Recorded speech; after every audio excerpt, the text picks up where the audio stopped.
tal? Muy buenas tardes al público que nos acompaña en esta transmisión del 20 Congreso de la Asociación Filosófica de México. Tenemos ponencia de Karime Racme Méndez, quien estudió filosofía en la Facultad de Filosofía y Letras de la UNAM. Ella es residente de la Ciudad de México y actualmente, como proyecto de grado, investiga la actualización que el cine de Pier Paolo Pasolini hace de algunas tesis marxistas para entender el cruce entre las teorías políticas y la imagen. Colabora en el medio digital Cinefolio a través de la página de difusión de cine latinoamericano Cinefolio Latinoamérica y participa como curadora del Festival Colombiano Cine en Femenino. A la fecha, coordina el Círculo de Lectura de Escritoras Latinoamericanas del Laboratorio de Medios y Tecnologías del RULE y escribe semanalmente para el Círculo de Lectura del Medio Peli de la semana. Buenas tardes, Karime. Si quieres, pues empezamos contigo. Hola, sí, muchas gracias. Justamente, pues vine aquí como a este espacio a experimentar las ideas que me han inquietado en torno al cine justo de Pier Paolo Pasolini. Y bueno, me interesaba encontrar otros registros de la crítica marxista, más allá como del académico o el registro teórico, y desde la imagen. Y me pareció particularmente importante este registro por el hecho de que pues hoy en día convivimos más que nunca con estas imágenes y sin embargo creo que hace falta como saber cómo abordarlas críticamente todavía. Y bueno, voy a empezar con una introducción de un poco qué es lo que me interesa de la teoría de Pasolini respecto de las imágenes y cuáles percibo que fueron sus búsquedas en su producción cinematográfica, y de allí trataré de unirlas con algunas ideas que me parecen relevantes para el marxismo. Entonces haré como una especie de esbozo todavía, tal vez superficial, pero bueno, espero que detone justamente el diálogo y el pensamiento. Entonces, sí, la ponencia se llama El marxismo requiere de imágenes, el cine y pensamiento de Pier Paolo Pasolini. El controversial y aclamado director de cine italiano, Pier Paolo Pasolini, concebía las imágenes como medios de significación y comunicación abiertos que escapan a la lógica de los sistemas de signos lingüísticos. Al contrario de las formas nominales de comunicación que ordenan el mundo en un ejercicio de racionalidad propio del lenguaje y abstraen la materia de la que parten en principio para moldearla de acuerdo a juicios y ideas, las imágenes siempre se mantienen ligadas a su materialidad y a la irracionalidad desde la que surgen. Perdón por el gato. En el texto, El cine de poesía, Pasolini establece la comparación de la siguiente forma, abro comillas: mientras que la comunicación instrumental, que está a la base de la comunicación poética o filosófica, es ya extremadamente elaborada, es en suma un sistema real e históricamente complejo y maduro, la comunicación visiva, que está en la base del lenguaje cinematográfico, es, por el contrario, extremadamente burda, casi animal. Es significativo reconocer las diferencias, en primer lugar por el arraigado materialismo desde el que Pasolini percibe el cine. Cito de nuevo: la institución lingüística o gramatical del autor cinematográfico está constituida por imágenes, y las imágenes son siempre concretas, nunca abstractas. Por eso, por ahora, el cine es un lenguaje artístico, no filosófico. Puede ser parábola, jamás una expresión conceptual directa. Bueno, esto es lo que decía Pasolini. Y por otro lado, es significativo reconocer estas diferencias para no caer en la idea del cine como representación, en el sentido de pensar que este es solo una forma de mirar o de dar forma a las premisas que ya han tomado como una conciencia o una concreción a través del lenguaje. El cine tiene capacidad de exceso frente a esta idea, frente a esta concreción. Por todo esto, Pasolini halla en las imágenes un nuevo territorio para generar crítica y conciencia, entre paréntesis también de clase, pero entiende que dicha conciencia debe ser obtenida en términos de su propio lenguaje. Es decir, no puede simplemente pretender abrazar un discurso. Tiene que descubrir cuáles son las características de la imagen que permiten articularlo y crearlo materialmente. Podemos apreciar en la producción cinematográfica de Pasolini esta búsqueda por las imágenes que subvierten o que no significan de forma directa un discurso ideológico o político, sobre todo cuando el director decide desligarse de la idea de crear una cultura para el pueblo y se deslinda de una corriente que en principio abraza, el neorrealismo italiano. Entonces toma en sus manos el proyecto de contrarrestar los mecanismos homologizantes u homologantes de las imágenes que la industria y el consumo habían puesto en marcha con la cultura de masas que se expandía con fuerza por Italia y el mundo en la década de los 60. El imaginario del pueblo no era ya un imaginario distinto del imaginario burgués desde la perspectiva de Pasolini. Por ello, las imágenes debían activarse desde la crítica de un modo que tomaba la identidad burguesa como la identidad que conformaba la realidad social.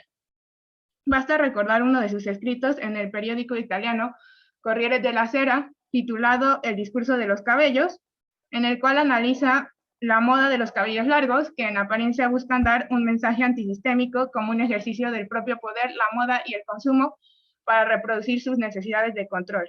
Abro cita. Ahora los cabellos largos dicen, en su inarticulado y obsesivo lenguaje de signos no verbales, en su amponesca iconografía, las cosas de la televisión o de los anuncios de los productos. La libertad de llevar los cabellos como querían no es más defendible porque no hay tal libertad. Ha llegado el momento de decir más bien a los jóvenes que su manera de arreglarse es horrible por ser vil y vulgar. Ha llegado el momento de que ellos mismos lo adviertan y se liberen de esta ansia culpable de atenerse al orden de la horda.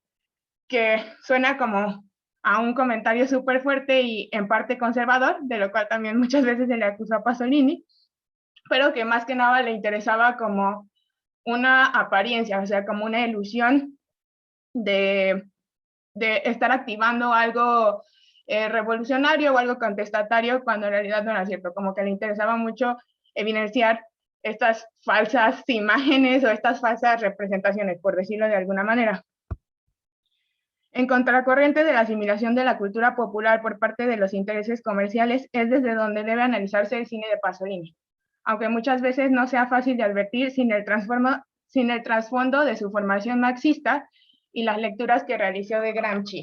Bueno, o sea, aquí cabe aclarar que pues él fue militante del Partido Comunista en su juventud y que además le fascinaba como leer a Gramsci, y no solo como teóricamente, sino que le fascinaba que un pensador pudiera articular como sus ideas desde la cárcel y desde el encierro. Esto es algo como que le llamaba mucho la atención, como esa idea como tal concreta de producir en el encierro también. Y bueno, a partir de aquí, teniendo presente esto como lo que le interesaba buscar en las imágenes a Pasolini, o cómo le interesaba contrarrestar el discurso hegemónico, y por otra parte, cómo concibe a las imágenes siempre dentro de la materialidad del contexto y sí, como siempre actuales, por usar algún término, es desde donde traté de esbozar un análisis de algunas de sus películas. Sobre todo, me interesan ideas que pueden extraerse de su producción cinematográfica, que es cómo pone a la burguesía como sujeto de análisis o como fenómeno de análisis en sus representaciones.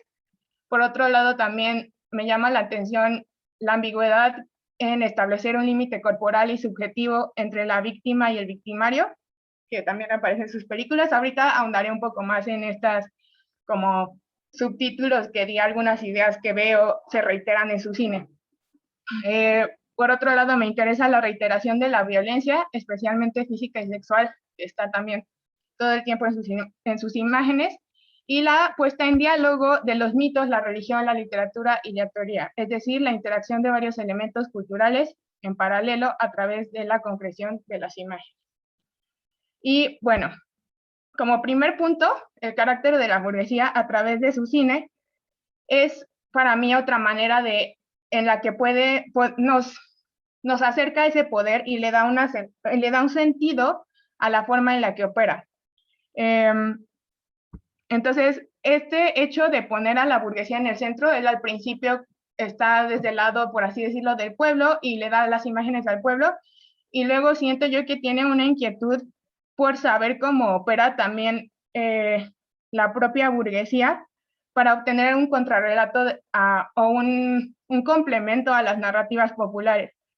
No deja de pensar al opresor en su contexto y en la evolución, porque al final de cuentas los oprimidos, como bien observa Pasolini, no están exentos de ejercer las dinámicas impuestas por el poder. Para Pasolini, la burguesía no era solamente una clase social o el ejercicio de una posición social de acuerdo al acceso a los medios de producción, sino una forma de identidad y representación del mundo. Abro comillas. La burguesía, en suma, también en el cine, se vuelve a identificar a sí misma con toda la humanidad en un interclasismo irracionalista. Pareciera que no se necesitan los relatos o las apuestas artísticas por comprender a la burguesía por el hecho de que, como lo apuntan diversos teóricos, la cultura en general es una expresión de la burguesía, de aquellos que ostentan el poder. Cabe recordar el famoso todo documento de cultura es a la vez un documento de Barbieri y de Benjamin. Sin embargo, desde esos mismos argumentos cabe reconocer a la cultura como un registro para desenmascarar los mecanismos de dicha barbarie. Al menos pareciera que Pasolini quiere exhibir el sinsentido del fundamento de la cultura burguesa como un mero ejercicio de hedonismo e insatisfacción consumista. En películas como Teorema, de 1968, se muestra una familia de la alta sociedad italiana que, tras la visita de un apuesto extraño que seduce a cada uno de sus miembros, se ve sumida en la confusión y la desesperación al darse cuenta que no pueden satisfacer sus deseos y necesidades tras la partida del sujeto. Cada uno de los miembros cae en el tormento y el padre incluso renuncia a su fábrica y se la otorga a los trabajadores. De hecho, este punto en el que el padre le otorga la fábrica a los trabajadores es el inicio de la película y abre también un debate teórico de este mundo en donde, si fuese posible que se entregaran los medios de producción, o sea, que está representado a través de la fábrica, realmente habría un cambio por el simple hecho de acceder a los medios de producción. Pasolini plantea que no, justamente porque él cree que ya el mismo proletariado está tan identificado con el ejercicio burgués, o sea, en sus prácticas, que solamente sería como una reiteración de la burguesía, es decir, que asumirían el papel del burgués sin tener como esa conciencia de su propia clase social. Y bueno, me interesa la cinta porque se ve a la burguesía como un sujeto frágil que depende solamente de su posición y sus bienes para reconocerse como tal sujeto, como el sujeto de la burguesía, pero en el fondo no hay ningún tipo de relato más profundo acerca de su existencia. Sí, en esta película también hay una imagen que siempre va como intercalando en el montaje, que es de un desierto, y todo el tiempo, pues, como que la va contraponiendo a la aparición de los personajes burgueses, a la mamá, a la hija, al hijo, y cada uno tiene un proceso distinto, pero como que todos ellos se dan cuenta de que detrás de su estilo de vida no hay un verdadero fundamento, porque para Pasolini ese fundamento es tan frágil como el consumo, o sea, como esa cultura es solo una cultura que va en paralelo a la reproducción de las mercancías. Entonces, realmente, cuando ya no existe ese fundamento, cuando ya no pueden saciar su deseo, pues no hay nada, o sea, se enfrentan a algo que es nada. Y bueno, en cambio, el personaje de la criada, tras enfrentarse a la crisis de la partida del extraño, de este sujeto que también seduce a la criada de la familia, se devuelve a su pueblo e inicia una conversión para ser una especie de santa, enterrándose al final, como en un terreno baldío, como un mártir a llorar, como en una especie de catarsis o de devolverse a una especie de pureza. Y bueno, estas son imágenes que pueden ser discutidas. Aquí no le daré el espacio, pero bueno, es muy interesante cómo contrapone esta forma de elaborar su pérdida de la criada a comparación de la forma en la que lo elabora desde los personajes burgueses. Ahora, bueno, la falta de límites, los límites o la falta de los mismos que establecen los cuerpos a través de las imágenes, esta es la segunda idea que también me interesa. Nos permiten tener noción de cómo pervive la contradicción del capitalismo en estos cuerpos. Es decir, no solamente identificamos la contradicción capitalista en su modo de producción, sino en cómo ésta atraviesa una vivencia. Enseguida explico. A Pasolini le llamó mucho la atención que durante las protestas juveniles del 68, o sea, ya no hubiera una forma como tan sencilla de identificar cuál era el sujeto político, el sujeto revolucionario, ya que él se da cuenta de que los estudiantes, de que los estudiantes del 68, los que están posicionándose desde la izquierda, son gente privilegiada, o sea, gente que de alguna forma digamos, socialmente podría identificarse con la burguesía, aunque sea una burguesía intelectual, y que en cambio se están enfrentando como al proletariado que está ejerciendo como bueno, que le está haciendo un favor al poder, ¿no? Y a los mecanismos del poder, porque ellos son los soldados que van y reprimen las manifestaciones. Entonces hay dos formas de juventud que en sí mismas, desde su posición social, derivan en una contradicción. Y esto le llama mucho la atención. Esto también lo podemos ver en su cine, por ejemplo, en su controvertida película de Saló, Los 120 días de Sodoma, de 1975. Siempre está esta imagen de los jóvenes soldados que están oprimiendo a otros jóvenes, que son los que secuestran en la película, pues para que se sometan a una serie de torturas y de cosas horribles que no voy a describir, y si ya han visto la película, pues sabrán, pero justamente ellos son como los que median entre el poder y el acceso a los cuerpos de las víctimas. Entonces es algo que también se ve todo el tiempo, que no hay ya un sujeto político definido, y esto también le interesa mucho explorarlo a Pasolini. De hecho hay una secuencia, ya voy a terminar con esta idea, a ver si me da tiempo de elaborar las otras dos, pero hay una secuencia hacia el final que también se ve como el propio pueblo, con el fin de hacer frente a la violencia del poder, pues renuncia a sus ideales o a las cosas que le importan, con tal de traicionar a sus compañeros. Eso ya es hacia el final de la película, en donde, como en una especie de chisme de pueblo, todos se empiezan a delatar entre sí, hasta que al final hay una pareja que también, en cuanto a imágenes, muy controversial y llamativa, que es entre una mulata criada y uno de los soldados jóvenes, y pues están teniendo relaciones sexuales y los encuentran, y ellos ya son como que ahí paran la denuncia, ya no denuncian a nadie y pues terminan muertos, pero aquellos que denunciaron terminan todavía operando en el mecanismo de la violencia de sus torturadores. Entonces o sea, me interesa mucho ver esas contradicciones que establece Pasolini. Y bueno, sí, lo dejaría hasta aquí, pero otra de las ideas que también me parece muy llamativa de su cine es la reiteración de la violencia, que va muy de acuerdo con el pensamiento que también desarrolla Adolfo Sánchez Vázquez en Filosofía de la Praxis, en torno a cómo opera la violencia en el capitalismo, y cómo, y también que ya estaba en Marx, de que la acumulación originaria es un ejercicio repetitivo de la violencia y del despojo. Entonces creo que no es gratuito también que a Pasolini le llame como constantemente ver todos los alcances que puede tener la violencia, no solo una violencia que mata, sino una violencia que se desarrolla a la par que se desarrollan como los avances tecnológicos y los avances históricos del capitalismo. Y creo que esto también lo podemos ver muy notoriamente en Saló, conforme van avanzando las torturas, que primero son sexuales y al final son, bueno, o sea, encuentran nuevas formas de perversión.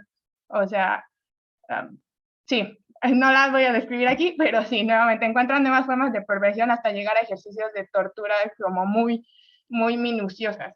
Y bueno, hasta aquí dejaré mi conferencia. Estas son algunas ideas que percibo en el cine de Pasolini y creo que nos pueden ayudar a tener otros horizontes de pensamiento del marxismo y las ideas críticas. Gracias. Sí, muchas gracias. Gracias a ti, Karime. En segundo lugar, está la ponencia de Pablo Valle. Pablo es estudiante de la Facultad de Filosofía y Letras de la UNAM, y sus ámbitos de interés teórico incluyen la filosofía de la cultura, la historia y las ciencias sociales. Él se encuentra realizando su tesis de licenciatura con el tema Aportaciones fundamentales de Karl Marx, la filosofía de la cultura. Además, ha participado en diversos espacios académicos, como el Seminario de Pensamiento en Español y Seminario Estudiantil de Filosofía Japonesa de la misma facultad. Adelante, Pablo. Gracias, Jenny. Y primero que nada quisiera agradecer a los organizadores del Congreso, así como a los organizadores del Simposio Marx y los Marxismos, Diana Fuentes y Sergio Lomelí, por habernos ofrecido este espacio. Voy a compartir mi pantalla para ver la presentación. ¿Me pueden decir si ya se ve? ¿Si se ve correcto? Sí se ve. Gracias. El tema de mi presentación es la crisis en la idea contemporánea de cultura y el materialismo histórico de Karl Marx. El plan de la presentación es como sigue. Número 1, la teoría de las guerras culturales. Número 2, la crisis de la teoría. Número 3, nuestros guerreros culturales. Número 4, Marx y una idea materialista de cultura con Harris. Y número 5, atiborrados de dialéctica contra Harris. ¿Qué son las teorías de las guerras culturales? Bueno, esta persona, llamada James Davison Hunter, es un doctor en sociología por la Universidad de Rutgers, profesor de religión, cultura y teología social en el Departamento de Sociología y Estudios Religiosos de la Universidad de Virginia, y en el 91 publica Culture Wars, un libro que fue bastante influyente en el discurso político norteamericano a partir de esos años 90. El término guerra cultural se ha utilizado constantemente de manera muy coloquial en los medios norteamericanos para describir una serie de conflictos. Ahorita vamos a entrar directamente a la teoría para ver qué los constituye, pero lo que me interesa a mí es ver cómo en la actualidad el término cultura ha tendido hacia asimilarse en nuestro país a esta definición de las guerras culturales, como veremos. La propuesta de Davidson es que para finales del siglo XIX ocurriría una transformación en el conflicto civil norteamericano que pasaba de hostilidades religiosas a hostilidades culturales. El viejo modelo de conflicto era el conflicto intrarreligioso o extrarreligioso, es decir, conflicto entre diferentes miembros de una religión por la definición o la exégesis exacta de un pasaje bíblico en particular, o los conflictos entre denominaciones religiosas como católicos, protestantes, mormones, judíos y demás cosas, ¿no? Define el conflicto cultural, dice Davison, simplemente como la hostilidad política y social arraigada en distintos sistemas de entendimiento moral. El fin al que estas hostilidades tienden es la dominación de un ethos cultural y moral sobre todos los demás. ¿Qué son los sistemas de entendimiento moral? Son para Davison creencias básicas que proveen una fuente de identidad, propósito y unidad para las personas que viven en ellos, y nuestros presupuestos más fundamentales y preciados sobre cómo ordenar nuestras vidas, nuestras propias vidas y nuestras vidas comunes en sociedad. Estamos viendo, ¿no? Ya que esta es una guerra cultural, el meollo del desacuerdo político en la actualidad puede ser rastreado en última instancia y finalmente a la cuestión de la autoridad moral. Por autoridad moral quiero decir las bases con las que la gente determina si algo es bueno o malo, correcto o incorrecto, aceptable o inaceptable y demás. Están los sistemas de entendimiento moral articulados en torno a impulsos o tendencias polarizantes. De un lado está el impulso hacia la ortodoxia, que es el compromiso por parte del adherente a una autoridad externa definible y trascendente, que puede ser ya sea Dios, el Papa, alguna figura de autoridad o cualquier cosa que pongamos en ese lugar. Del otro lado está el impulso hacia el progresivismo, que es la tendencia a resimbolizar las creencias históricas de acuerdo a los presupuestos vigentes de la vida contemporánea.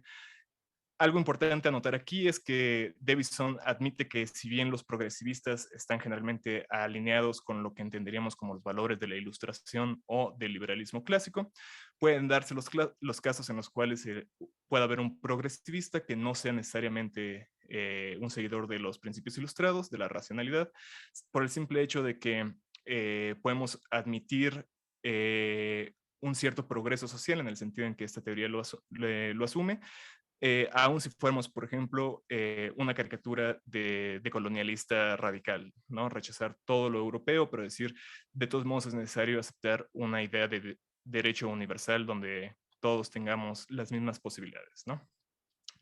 El sistema de entendimiento moral, llevados por estos impulsos, los guerreros culturales trazan disposiciones políticas. De un lado, los conservadores culturales o tradicionalistas morales, y del otro, los liberales o progresivistas culturales. Ya deben estar adivinando hacia dónde se va esta conversación, ¿no? Estos son, después de todo, los términos que los actores de la guerra cultural usan para describirse, y aquí está lo que yo considero importante de la cuestión de la propuesta teórica de Davison. Esta es una teoría, a final de cuentas, sociológica que busca describir cómo de hecho se realiza el discurso a nivel social. No es tanto una propuesta para llevar a cabo, de hecho, estas guerras culturales. El conflicto cultural, aunque el conflicto deriva de las diferencias en presupuestos que son filosóficos o hasta teológicos en naturaleza, el conflicto no acaba en una disputa filosófica. Este es un conflicto sobre cómo ordenar nuestras vidas en conjunto. Esto significa que el conflicto se expresa inevitablemente como una disputa sobre la vida nacional misma. El conflicto cultural es, en última instancia, acerca de la lucha por la dominación, diría Davison. Aquí hace Davison una división entre cultura privada y cultura pública. Del lado de la cultura privada estarían los símbolos y significados que ordenan experiencias dentro del reino de la experiencia personal, que aunque suene un poco tautológico y extraño para nuestros filósofos, únicamente quiere decir que son aquellos símbolos que nos dan identidad personal, ¿no? Aquellos con los cuales yo puedo decir, yo, Pablo Valle, soy un estudiante de la Facultad de Filosofía y Letras. Mientras que la cultura pública son los símbolos y significados que ordenan la vida de una comunidad o región o nación por entero. El repositorio de los símbolos de la vida y propósito nacional. Esta idea del repositorio de símbolos es muy clarificadora a la hora de entender cómo concibe Davison la cultura, porque aquí incluye la bandera, el himno nacional, cualquier cosa que nosotros podamos identificar como propiamente mexicano en nuestro caso, ¿no? Es aquí donde se juega la guerra cultural con la lucha por la hegemonía o dominación cultural en la cultura pública. La política es, en gran medida, dice Davison, una expresión de la cultura, valores e ideales en competencia y usualmente intereses basados en valores. En el corazón de la cultura, que aquí tenemos finalmente una definición explícita de cultura por parte de Davison, que son valores e ideales en competencia. Sin embargo, está la religión o los sistemas de fe, que él equipara con ideologías en el término en el sentido en que nosotros en la actualidad lo utilizamos. Él dice que prefiere utilizar fe para referirse a estos fenómenos ideológicos, debido a que en Estados Unidos, como sabemos, y si no les informo o les recuerdo, generalmente utilizan los términos políticos o del análisis de filosofía política en un sentido sui generis. Y en el corazón de la religión está su presunción de tener derechos sobre la verdad acerca del mundo. La lucha por el poder, que es la esencia de la política, es en gran medida una lucha competitiva entre derechos a la verdad. ¿Cuáles son los factores causales de la guerra cultural? Dice Davison. Son la transición de una economía industrial a una orientada a las tecnologías de la información después de la Segunda Guerra Mundial y la expansión de la educación superior desde la década de los 60. Ahora, no nos equivocamos, Davison no es para nada un materialista, como ya vimos, tiene una definición idealista de cultura y nos deja más en claro las cosas cuando dice: sería un error reducir el conflicto a los efectos de intereses materiales en lucha entre la clase media baja y las clases medias altas. Tal visión está enraizada en categorías marxistas clásicas que simplemente no aplican en esta situación ni en nada más. Recordemos que es 1991, la Unión Soviética había desaparecido, el muro de Berlín ya había caído, me parece que para ese momento, y el mundo se distinguía por una unipolaridad que quedaba en la esfera de influencia cultural norteamericana-europea. Lo que Davison está intentando describir aquí con las guerras culturales son el tipo de conflictos que veríamos, por ejemplo, entre proabortos, entre gente que es proaborto y gente que es provida, digamos, en la actualidad, para ponerlo en términos del discurso que está sucediendo en México. Ahora, ¿cuál es la crisis de la teoría? La crisis de la teoría, en mi entender, la expone una autora llamada Angela Nagel, que es doctora en filosofía por la Universidad de la Ciudad de Dublín, es columnista en la revista Jacobin, entre varias otras, y en el 2017 publicó Kill All Normies, este libro que vemos aquí, que es básicamente una historia de la más reciente de aquellas guerras culturales a las cuales Davison se refiere en términos sociológicos, pero que en términos históricos aparecen desde los años 60. En Estados Unidos ha identificado una taxonomía historiográfica, o más bien una secuencia historiográfica, que ubica a las guerras culturales desde la época de los 60, con el 68 y la cultura de la juventud y ese tipo de cosas, incluido de lo cual Karime nos está hablando hace rato con Pasolini, frente a las fuerzas conservadoras, ¿no? Para 2016, la cultura norteamericana se encontraba en una crisis palpable. La llegada de Trump al poder y el surgimiento de una nueva derecha alternativa, ligada a miembros clave de su campaña presidencial, como Steve Bannon, director de campaña de Trump, señalaba fenómenos sociales faltos de explicación. Esta derecha alternativa estaba compuesta en muchos casos de neonazis,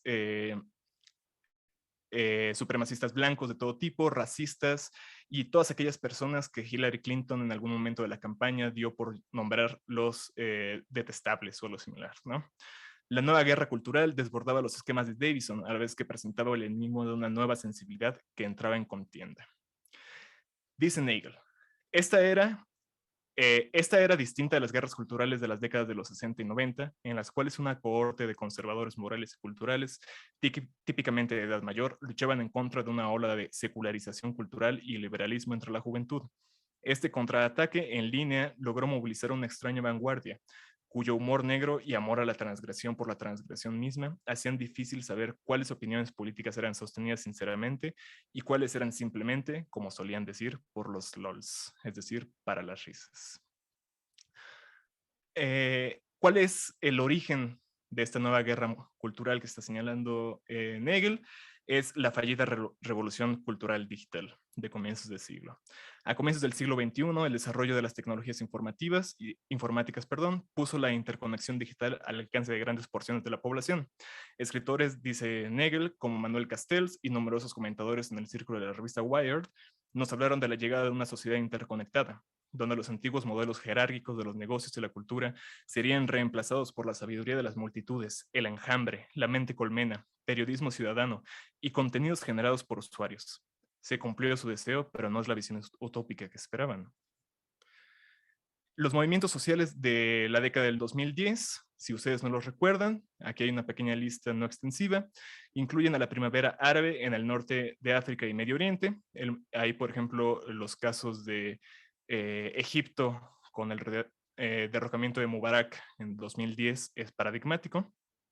El movimiento Occupy Wall Street en Estados Unidos, después de la crisis del 2008, las personas que se quedaron sin casa, empleo ni nada más fueron a parar a las puertas de Wall Street, en donde hicieron una acampada que duró varios meses. Las protestas de los indignados en España, si los recuerdan, estas grandes sentadas afuera de la Puerta del Sol. Yo soy 132 aquí en México. Las actividades del colectivo Hacktivista Mundial Anonymous, que de vez en cuando vuelve a aparecer para hacer noticia, y el movimiento contra la guerra de Irak desatado por las filtraciones de Wikileaks, que hasta el día de hoy sigue teniendo en conflicto a la persona de Julian Assange, ¿cómo se dice?, perseguida por los Estados Unidos y sus aliados. Pero este fervor murió en pocos años. La revolución egipcia, dice Nagel, llevó a algo peor, el gobierno de la hermandad musulmana. Islamistas hacían disturbios en las calles e historias de violaciones en las mismas plazas públicas que poco antes habían albergado tanta esperanza comenzaron a aparecer. Pronto, la dictadura militar regresó al poder. Los manifestantes de Occupy Wall Street se mantuvieron literalmente sin objetivos y eventualmente fueron sacados a la fuerza de la propiedad pública por la policía, campamento por campamento. Al final del 2013, un movimiento de plaza pública aconteció en Ucrania, el cual inició con muchas de las mismas escenas romantizadas de poder popular en la plaza pública. Sin embargo, esta vez la narrativa de la red sin liderazgo, que ya comenzaba a verse un poco menos convincente, fue desechada porque la protesta pronto estalló en ley callejera fascista. Seguramente la han de recordar las fotografías de la lucha en el centro de Ucrania. En México, la victoria de Enrique Peña Nieto en las urnas y el regreso del PRI a la presidencia, así como la derrota en las calles con la disolución de plantones y marchas, marcaron el fin de ese movimiento nacido en línea que era Yo Soy 132. Con el tiempo, las innovaciones técnicas que legitimaron el sentimiento utópico de aquellos movimientos se han revelado proteicas, ambiguas y equivocado el optimismo que las rodea. Dice Nagel, no importa qué tan interconectado, transgresivo, apto para las redes sociales o no jerárquico que sea un movimiento, es el contenido de sus ideas lo que importa tanto como en cualquier momento histórico. El ambiente en línea sin duda ha permitido que ideas y movimientos marginales crezcan rápidamente en influencia mientras fueron de izquierda. Era tentador para comentadores políticos afines verlos como un nuevo, brillante y seductor atajo a la trascendencia de nuestro final de la historia. Lo que hemos visto desde entonces, por el contrario, es que esta forma acéfala puede expresar básicamente cualquier ideología, incluso por extraño que parezca, la de la extrema derecha. Y es aquí donde entra la cuestión de la crisis de la teoría de las guerras culturales. Continúa Nagel. Los que afirman que la sensibilidad de la derecha en línea actual, aquella que estaba ligada a Trump y a Bannon, es nada más que una repetición de la vieja derecha que no merece atención o diferenciación, están equivocados. Su habilidad para asumir la estética de la contracultura, transgresión e inconformidad nos dice mucho sobre la naturaleza de su atractivo y del establecimiento liberal contra el que se define. Tiene más en común con el eslogan de 1968, está prohibido por prohibir, que con lo que la mayoría reconocería como la derecha tradicionalista. Sigue una tradición que puede ser rastreada hasta los escritores dieciochescos como el Marqués de Sade y que sobrevivió hasta la vanguardia parisina del siglo XIX. Los surrealistas, el rechazo de la rebelde de la conformidad feminizada de la América de la posguerra y a lo que los críticos cinematográficos llamaron los filmes de desenfreno masculino de la década de los 90 como American Psycho y Fight Club. Ahora, la lógica de la transgresión en el conflicto cultural. La teoría de Davison presupone sujetos sinceros cuya identidad está en plena coincidencia con sus sistemas de entendimiento moral. La nueva guerra cultural, aquella que describe Nagel, tiene sujetos que se mantienen ambiguos o cuya ambigüedad se ubica en el nivel de los sistemas de creencias a los cuales se adscriben. El antagonismo conservadores liberales solo tiene sentido cuando los liberales son clase en ascendencia, pero una vez que consolidada la victoria, el conservador suplanta al liberal como transgresor, mientras el liberal progresista es puesto como conservador sin saber responder a su autocontradicción. Es decir, una definición de identidades que se encontraba en función de culturas personales y culturas que sucedían en los individuos, es subvertida a partir de la transformación en el medio o en el contexto político en el cual dicha cultura adquiere realidad efectiva. Así, el liberal se ve subvertido en su identidad y ya es insuficiente la teoría de las guerras culturales para mantenerla fija teóricamente.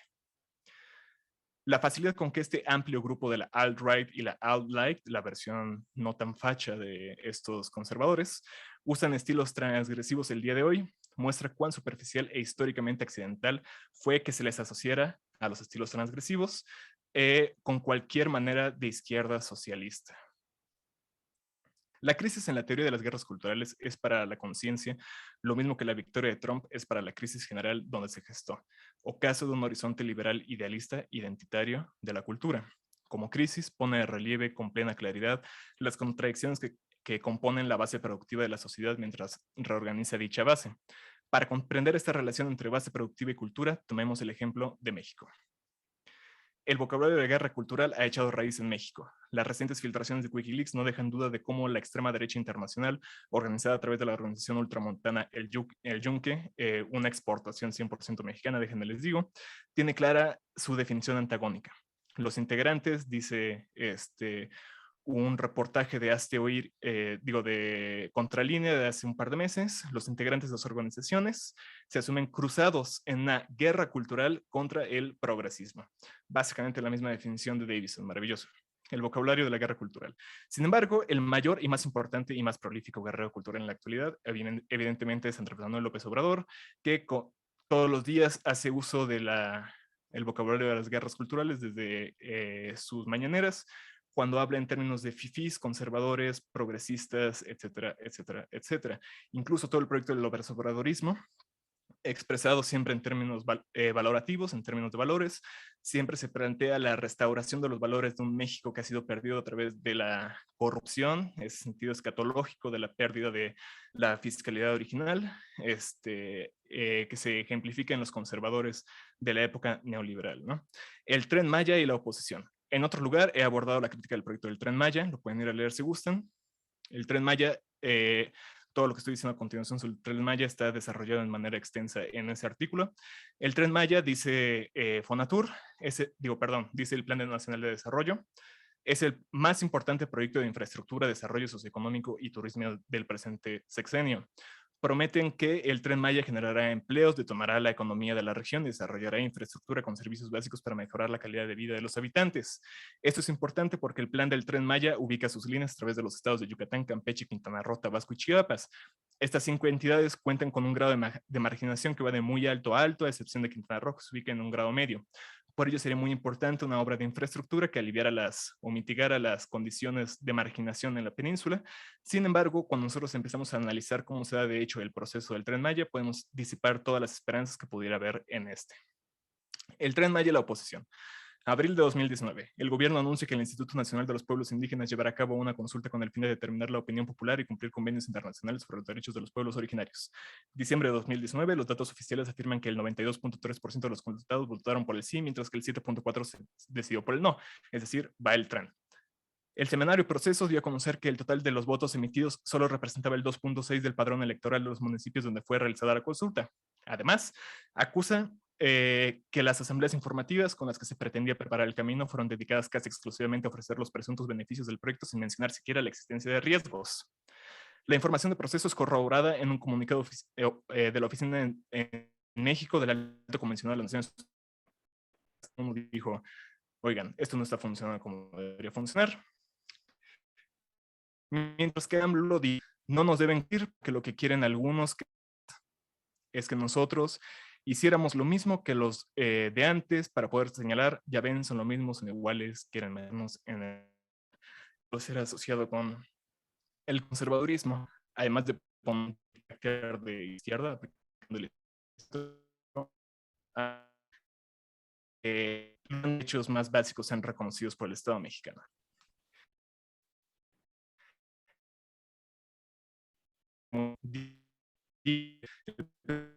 Primero de enero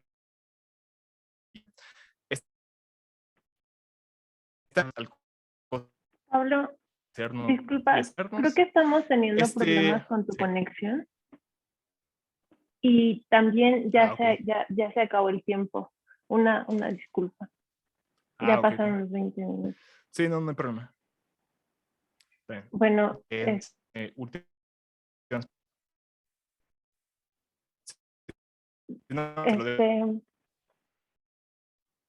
bueno, continuaremos con la tercera ponencia de esta mesa, que estará presentada por Julián Sánchez, quien estudió el pregrado en Filosofía en la Universidad Javeriana de Bogotá, en Colombia, y cursó la maestría en Filosofía aquí en la UNAM. Su campo de interés se ha centrado en la teoría crítica y especialmente en la filosofía de Hegel y de Walter Benjamin. Adelante, Julián. Gracias, Jenny. Bueno, sí, pues gracias a Karima y Pablo por sus ponencias, que estuvieron muy chéveres. Lástima que Pablo no pudo terminar. Yo quería hacer una aclaración primero. Es que hubo una confusión, creo, en el programa, porque la ponencia que estaba ya anunciada, pues no es la que voy a presentar. Hubo ahí como un cortocircuito de comunicación. En fin. Entonces la que voy a presentar se llama... dicen que se escucha muy bajito. Déjame ver. Bueno, pero entonces les decía que la presentación que voy a hacer se llama Saldar deudas históricas, una pregunta.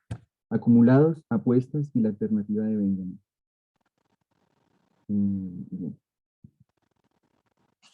Hay un epígrafe para la ponencia, que es un fragmento de El jugador de Dostoyevsky.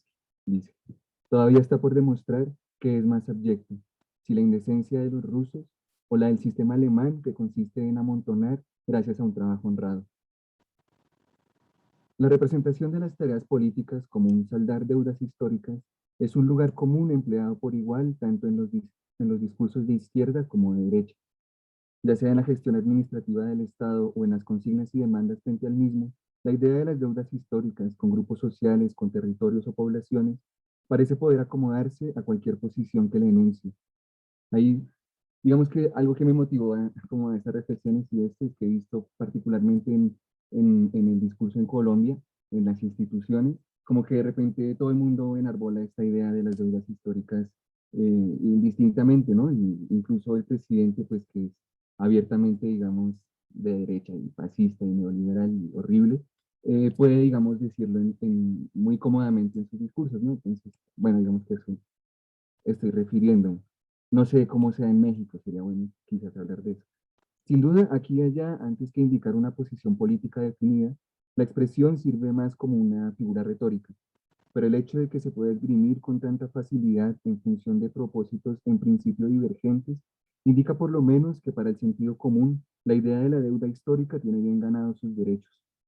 Si aceptamos su premisa, a saber que del pasado llega una cuenta de cobro con un déficit acumulado a nombre del presente, entonces la revolución, la emancipación humana, podría ser algo así como un saldar todas las deudas de la historia. Pero antes de considerar cómo sería este ajuste de cuentas revolucionario o de decidir incluso la conveniencia de esa posición, habría que desarrollar primero la concepción de la historia que está en juego en la idea de las deudas históricas. En el capitalismo como religión, un texto de 1921 que es sobre todo el bosquejo de una investigación, Walter Benjamin plantea que el capitalismo es un fenómeno esencialmente religioso, que sirve a, cito, la satisfacción de los mismos cuidados, tormentos y desasosiegos a los que antaño solían dar una respuesta a las llamadas religiones. Esta religión tendría tres características fundamentales. Primero, el capitalismo es una pura religión de culto, está hecha de mero culto, no conoce dogmas ni teologías, más allá de la práctica cultural que le confiere el significado inmediato a todo lo demás. En segundo lugar, este culto tiene una duración permanente. Todos los días se despliega la solemne opulencia del capitalismo, todos los días se celebra su culto, todos los días son domingo para el capitalismo. En tercer lugar, Benjamin sostiene que, cito, el capitalismo es presumiblemente el primer caso de un culto que no expía la culpa, sino que la engendra. Una monstruosa conciencia de culpa que no sabe cómo expiarse, apela al culto no para expiarla, sino para hacerla universal. Fin de cita. La ausencia de dogmas y teologías está relacionada con esta incapacidad del capitalismo de expiar las culpas que engendra. Sin embargo, los fieles son arrojados siempre de nuevo por la presión de esa monstruosa conciencia de la culpa a la celebración del culto permanente del capitalismo que deviene así en forma de vida. Más adelante, en el mismo texto, Benjamin señala un hecho lingüístico que caracteriza como una ambigüedad demoníaca, a saber que en alemán culpa y deuda son la misma palabra, Schuld. Esto le da un giro significativo a lo que veníamos diciendo, pues donde decíamos que el capitalismo es el primer culto que engendra culpa, podríamos leer igualmente que el capitalismo es el primer culto que engendra una deuda. La deuda empujaría a los fieles, a los morosos, hacia el culto capitalista sin otro resultado que el acrecentamiento de su deuda. Por otra parte, considerar la deuda como una expresión capitalista de la culpa tiene consecuencias importantes si lo relacionamos con las observaciones que Benjamin elabora en otros textos de este mismo periodo acerca de la culpa. En efecto, Benjamin señala que en los mitos y las tragedias griegas, la culpa opera como el vínculo inexorable entre el héroe y su destino. Así, por ejemplo, Edipo es culpable incluso antes de cometer el delito al que está destinado. El conocimiento de esa culpa al que accede gracias al oráculo lo conduce a intentar evitar a toda costa la comisión del crimen, pero los propios esfuerzos del héroe son el vehículo de la fatalidad. Edipo es culpable del crimen antes de cometerlo y después de cometerlo deberá expiar esa culpa. Este es el destino del mito. Pues bien, si la culpa une de esta forma del héroe a un destino irrevocable del que ninguna de sus acciones puede escapar, de igual forma, en el capitalismo la deuda condena de antemano a los morosos a cumplir un único destino, el destino del capitalismo. Deuda y culpa son entonces principios de organización de la vida social. Las dos refieren a un déficit originario, un déficit moral en el mito con la culpa y un déficit económico en el capitalismo con la deuda. Esto no significa que, en cuanto a versión secular de la culpa, la deuda haya perdido su carácter moral. Las deudas financieras siempre son un indicativo de faltas judiciales, morales o afectivas, del mismo modo que las culpas morales se traducen en deudas económicas. En el mito, a la falta moral de la culpa se responde con la expiación que trae la penitencia o el castigo. En el capitalismo, el déficit económico de la deuda se saldaría en cuotas, en tributo. Es decir, que en este intercambio de culpa y castigo o deuda y tributo, se instauraría un régimen de la equivalencia que haría posible medir la compensación o la retribución. Dice Benjamin en Destino y Carácter que el mito va depositando con cuidado culpa y expiación en los dos platillos de la balanza. El capitalismo empleará la misma balanza ya en su función mercantil para medir e intercambiar deuda y tributo. Sin embargo, en la circulación de la deuda, el capitalismo introduce el interés. Por este incremento de la acumulación que trae el interés se presenta bajo la apariencia del mismo principio de equivalencias instaurado ya en la economía de la culpa. Así, el interés sobre un déficit originario que se difiere en el tiempo es el principio básico detrás de la fórmula general del valor, dinero, mercancía, dinero, pues, de prima, más dinero, cuya versión reducida y paradigmática es simplemente dinero más dinero. Solo un déficit originario podría, por medio del crédito y el interés, poner en marcha la transformación del dinero en más dinero, del valor en plusvalor, lo cual define la vida del valor en cuanto tal. Vemos entonces que la deuda, como la culpa en cuanto principio de ordenamiento de la vida, se despliega también como un orden temporal. Contraer una deuda supone un compromiso con el futuro que vendrá según el curso lineal del tiempo. Pagar una cuota implica un compromiso igual con la línea de tiempo que nos separa del déficit precedente. Werner Hamacher señala entonces que a la deuda como principio de la economía capitalista le corresponde una determinada concepción de la historia. Según este punto de vista, la historia estaría articulada como una causación de deficiencias. Cada momento del, perdón, ¿qué? Cada momento de la historia le habría extraído algo al momento que le precede y de la misma manera retendría algo del momento que le sigue. De este modo, la deuda se presenta como el fundamento del nexo causal que el historicismo establece entre un momento y otro de la historia. En virtud de la causalidad, cuyo fundamento vendría a ser la deuda, la historia se convierte en la sucesión de datos que corre por los dedos del historicista como las cuentas de un rosario. Esta imagen es de Benjamin, está en las tesis sobre la historia.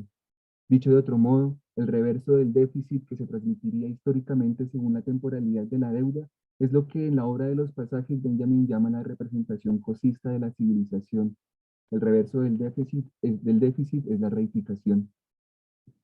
La historia que produce el principio de la deuda es, entonces, esta sucesión continua de datos homogéneos, de momentos que se deben unos a otros consecutivamente a lo largo de un tiempo vacío y homogéneo. Esta temporalidad vacía y homogénea que Benjamin famosamente acuña en las tesis sobre la historia, coincide entonces con el domingo eterno que instaura la economía capitalista y su punto permanente.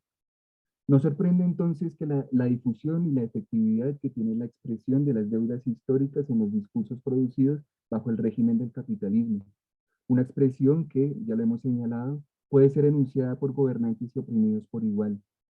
Ya señalaba Benjamin que en el capitalismo todo tiene significado en relación directa con el culto y la historia no está exenta de ello. Sin embargo, aún queda por responder la pregunta por la posibilidad de saldar definitivamente las deudas del pasado, es decir, lo que planteábamos como la pregunta por la revolución, lo que podríamos formular también como la pregunta por la redención. Un modelo para realizar este ajuste de cuentas correspondería a lo que en el epígrafe de esta ponencia Dostoyevsky llama el sistema alemán, que consiste en amontonar gracias a un trabajo honrado. Esta sería la vía de la acumulación o del crecimiento económico, político, histórico, incluso espiritual, que propone el discurso progresista de la socialdemocracia que Benjamin refiere en sus tesis sobre el concepto de historia.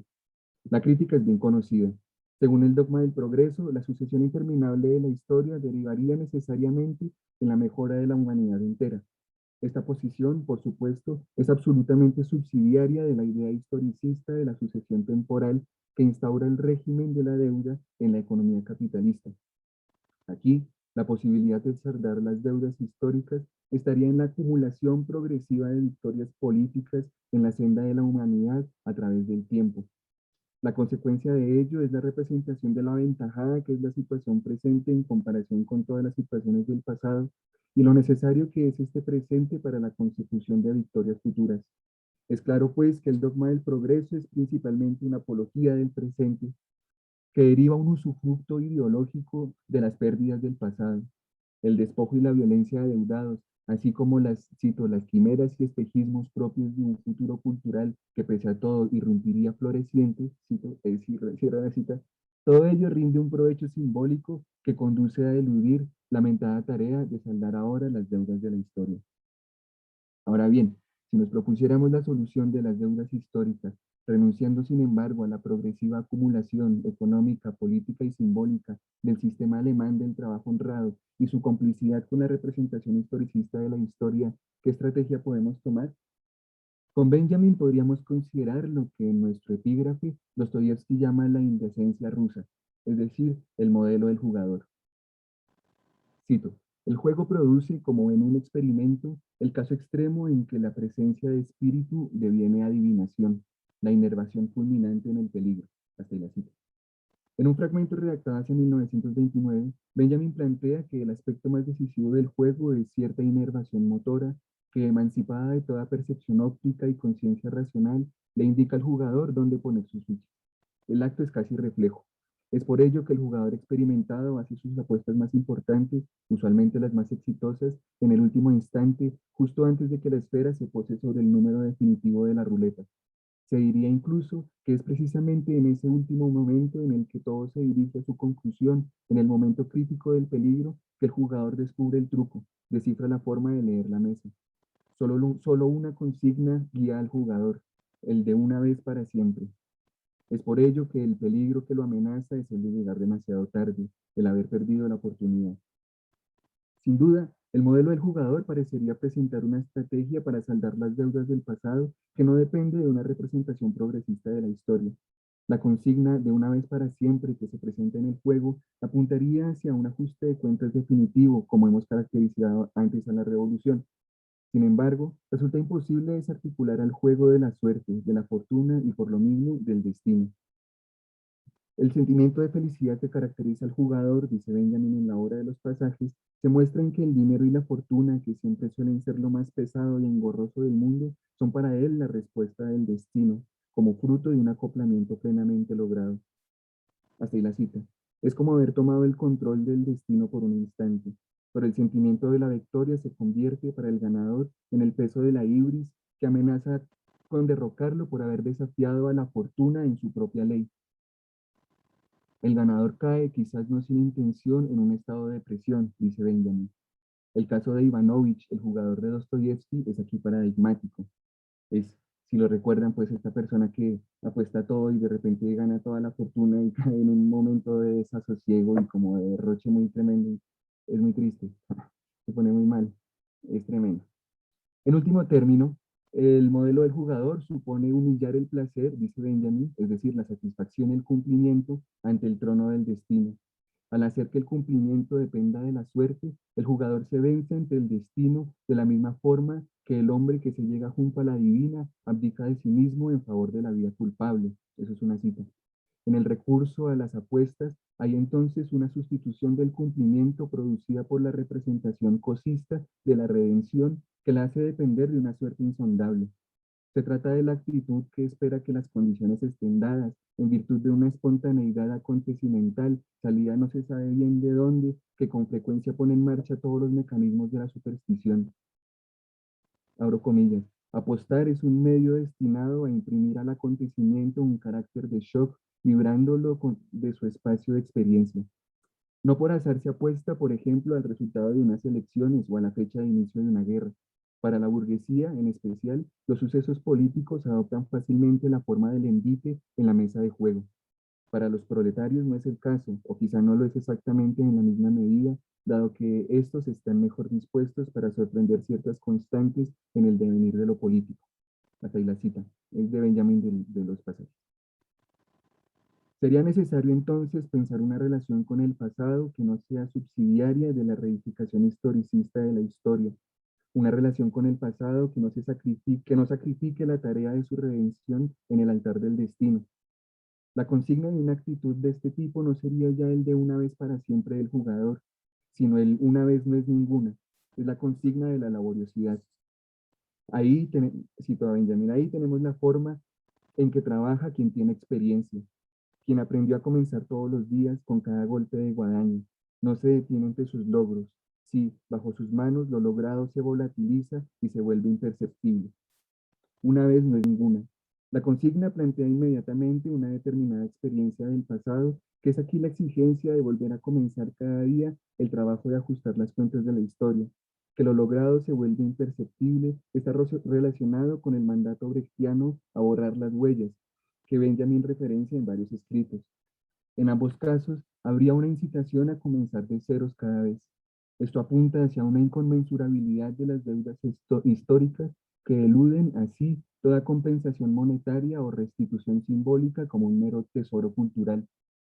Coleccionar las huellas correría el riesgo de presentarse como una sustitución compensatoria y representativa de las pérdidas del pasado. La volatilización de los logros del trabajo y el mandato de volver a comenzar indicaría que las pérdidas del pasado son en último término imposibles de restituir. Lo perdido es, en efecto, irrecuperable. No puede ser objeto de un balance financiero, pero al ser irrecuperable permanece. Un pasado irrecuperable irrumpe la lógica de la retribución y la equivalencia que es movilizada por la idea de la deuda como principio de organización económica e histórica. No sería posible ya hacer un balance o una estimación mensurable de las faltas y despojos del pasado. No habría tampoco confianza en la sucesión histórica que, como vimos, depende del cauce vacío y homogéneo del tiempo, anudado a la producción de la religión capitalista. De la deuda solo quedaría la presión de una exigencia persistente por irrecuperable que conduciría cada vez a liquidar la situación que la hizo posible en primer lugar. Borra las huellas, una vez no es ninguna. Se abre paso así la interrupción del orden económico e histórico, del usufructo monetario y simbólico. Una interrupción que arrojaría luz sobre la exigencia de reinventar ahora el espacio de una nueva forma de vida. Y termino con una cita de Benjamin, porque la libertad no es un programa, dice, sino la voluntad para un programa. Y ya, eso era todo. Muchas gracias. Y muchas gracias, Julián. Voy a dar paso a la lectura de algunos comentarios que hemos recibido a través de la transmisión en vivo. Primero, pues una felicitación para Karime por la conferencia. También tenemos aquí una felicitación para Pablo. Lástima que terminó el tiempo, dice el comentario. Sin embargo, muy bien desarrollado el tema y amplia la información presentada. Felicidades por tu ponencia. Y tenemos dos preguntas. Si alguno de los que nos está, o alguna de quienes nos está viendo a través de Face quiere dejar alguna pregunta para Karime y nuestros expositores, adelante. La primera pregunta la hace Iván Tapia y es para Karime. Dice, ¿cuál es el objetivo de Pasolini al llevar al cine los 120 días de Sodoma? Es decir, ¿por qué es necesario que esta crítica de la razón burguesa de Sade pueda ser representada a través de imágenes? Si gustas contestar de una vez, Karime. Sí, pues no sé concretamente así decir, claro, este es el objetivo, pero sí son imágenes que son tan impactantes que de inmediato te plantean la pregunta de por qué existen, o sea, es como de ¿por qué hacer uso de esa violencia? Que bueno, que después de revisitar la película y volver a pasar por esa iniciación pasoliniana, me doy cuenta, bueno, me impactó mucho, por ejemplo, los comentarios de la plataforma, que eran más bien como más violentos que la película, en el sentido de que no hacían catarsis de esa violencia, o no hacían ¿cómo decirlo? Esa violencia no les reflejaba nada, y más bien como que lo vivían como un ejercicio de erotismo y eroticidad, y yo quedé como muy, muy mal a partir de esos comentarios, pero bueno, eso solo fue mi experiencia con la película. Lo que sí pensé es que siento yo que yo lo estaba viviendo también como una crítica a este límite de que, bueno, que ya se ha teorizado, ¿no? De si el capitalismo tiene un límite y si tal vez sea el mismo el que llegue a una crisis y por ende se acabe, y como que siento yo que Pasolini se da cuenta a través de estas imágenes que siempre hay una reiteración, o sea, siempre hay un ejercicio nuevo de la violencia, lo cual es terrible. Es decir, no es una película para nada optimista en ese aspecto. Siento yo que marca como la falta de límites del capitalismo y el ejercicio de la violencia propio del mismo.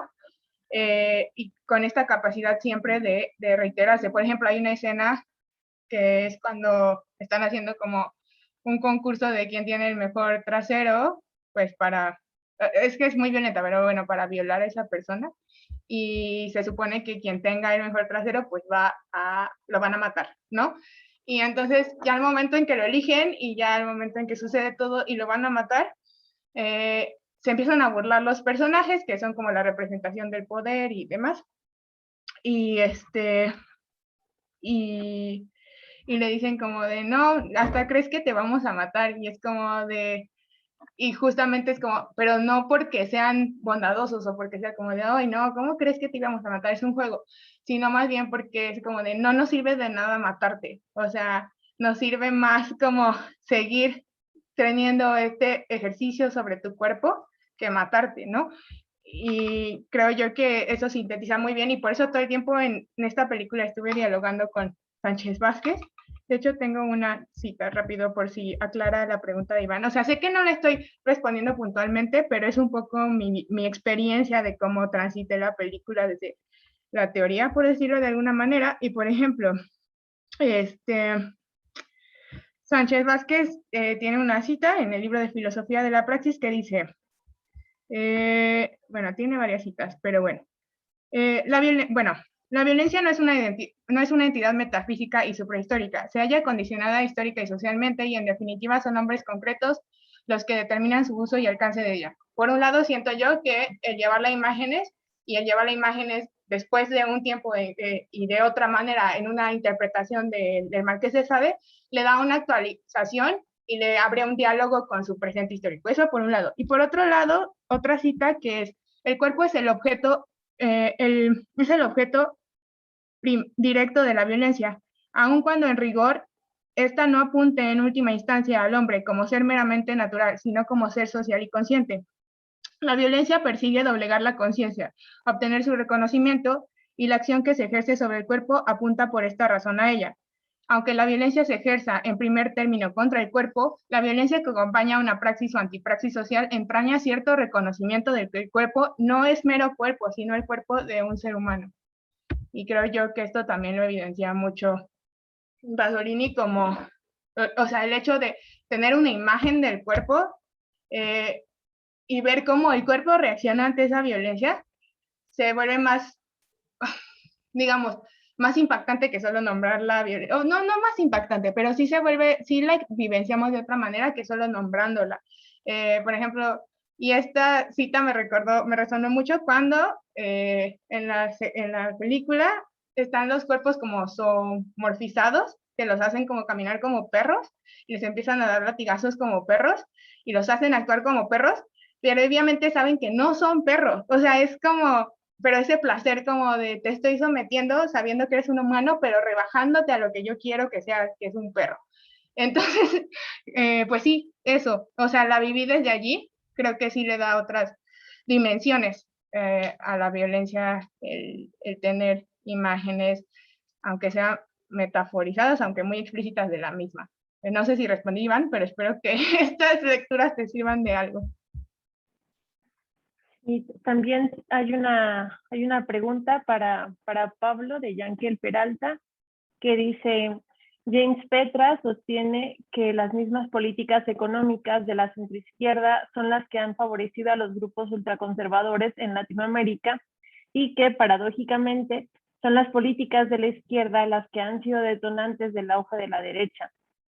A mí me parece que sucede algo similar a las guerras culturales, como por ejemplo en el caso de la retórica de AMLO, que oscila entre el populismo y el moralismo conservador. Solo quiero saber si tienes alguna opinión al respecto.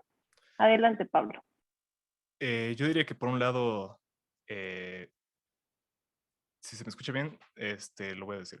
Bueno, pero por un lado yo creería que en principio sí, ¿no? En el sentido de que la lucha del progresivismo ofrece a su contraparte, que es el conservadurismo, a aquellos puntos en los cuales se define en contradicción, ¿no? Es como el argumento de solo porque hubo una lucha a favor de la legalización del aborto es que se levantó el movimiento pro vida. En ese sentido es que existirían este tipo de cuestiones, ¿no? Y solamente porque hay un avance de política pública en las cámaras legislativas es que esos grupos conservadores se lanzan en contra, ¿no? Sin embargo, por el otro lado, como materialistas históricos, tendremos que asumir el punto de vista básico de que solamente las condiciones, o sea, una forma de conciencia particular solo aparece cuando las condiciones materiales para su emerger están dadas ya en el mundo real.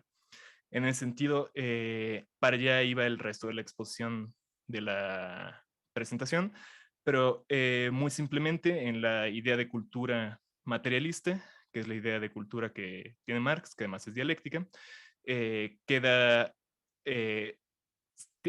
mayor capacidad explicativa de este tipo de fenómenos desde el punto de vista de que ninguno de este tipo de fenómenos, de teorías de la guerra cultural, toma como elemento o factor en la explicación del cambio social la práctica real de los seres humanos en el mundo. Simplemente toman como punto de partida para el cambio cultural la disputa de valores, y si yo tengo unos valores distintos a los tuyos, etcétera, etcétera, ¿no? Pero no hay nada que indique que la acción práctica de los seres humanos, es decir, la praxis revolucionaria, pueda ser un factor en la transformación social. Desde ese punto de vista, la creación de política pública, como por ejemplo el Tren Maya, un proyecto de transformación geoespacial, sociocultural de gran alcance, tiene como respuesta la aparición de ciertas formas de conciencia antagónicas en el lado conservador. Y no es únicamente porque López Obrador represente una restauración moral o una serie de valores distintos que estos sujetos se movilizan en contra, ¿no? Sino es realmente porque hay toda una serie de intereses materiales de clase detrás de las políticas públicas reales que mueven a los sujetos que están antagónicamente en el espacio político a intentar revertirlos, evitarlos o subvertirlos para sus propios intereses. Mientras que la expresión ideológica particular, que puede ser la conciencia de guerrero de clase, solamente expone estas cuestiones como una forma mistificada, como una forma no científica, diríamos, ¿no? en la terminología marxista. Pero definitivamente desde un punto de vista materialista, pues sí son las políticas públicas de izquierda o de centro izquierda las que ofrecen el material necesario para que se aglutinen estas conciencias en contra, ¿no? Sin embargo, pues no es una relación directa. Siempre hay una mediación ahí, ¿no? Entonces, eso sería. Gracias. Sí, también tenemos una felicitación. Esta es para Carlos Beltrán. Para Julián de Carlos Beltrán, que dice: felicidades, Julián, excelente ponencia. Por ahora no tenemos ninguna pregunta más, pero seguimos con tiempo suficiente para recibir, si es que alguno o alguna de quienes nos están viendo pues tiene alguna cuestión que considere relevante. Lomelí, por favor. Hola, buenas tardes. Muchísimas gracias por sus ponencias. A ver, espérame, voy a bajar mi mano, que me incomoda verla arriba todo el tiempo. Tengo una pregunta para Karime y una pregunta para Julián, por lo pronto. Qué bueno que están participando en el simposio. Estoy muy contento de verlos otra vez. Karime, te quería preguntar una cosa que tiene que ver un poco con una cosa que dijiste en tu ponencia que me dejó pensando. No sé si la pregunta la voy a formular bien, pero va así, ¿no? En el caso de Pasolini, ¿no? Tú dirías que hay un discurso crítico específico, digamos, del lenguaje, no sé si del lenguaje cinematográfico esté bien dicho, ¿no? Que funciona independientemente de, digamos, perdón, lo voy a decir de otra forma. Si no supiéramos nada de la biografía de Pasolini, ¿no? De su formación, de su militancia, ¿no? Si de todas formas el discurso crítico del cine de Pasolini se sostiene, o sea, si se sostiene independientemente. Bueno, porque tengo ahí como algo que dijiste que me llama la atención, pero de la cual creo que abre una llave de una ruta con la cual no estaría nada de acuerdo, y otra ruta que sí me gusta mucho, que es la posibilidad de ver los discursos críticos en otros espacios, etcétera, ¿no? Y porque hay como cine didáctico que sea como ensayado, que a mí me parece un poquito, bueno, lo que no estoy de acuerdo, en fin, no voy a meterme mucho con eso. Esa es mi pregunta. Y Julián, no, creo que no te entendí bien un punto y te quiero hacer esta pregunta. Tal vez vas a pensar que no entendí nada de lo que estabas diciendo. Pero mi pregunta es, si te parece que la resignificación del término revolución que realiza Benjamin no sé, en las tesis sobre el concepto de historia como redención, es cómplice de una visión de la historia que tiene por fundamento la deuda. Esa es mi pregunta. Tal vez lo entendí justamente al revés, no sé.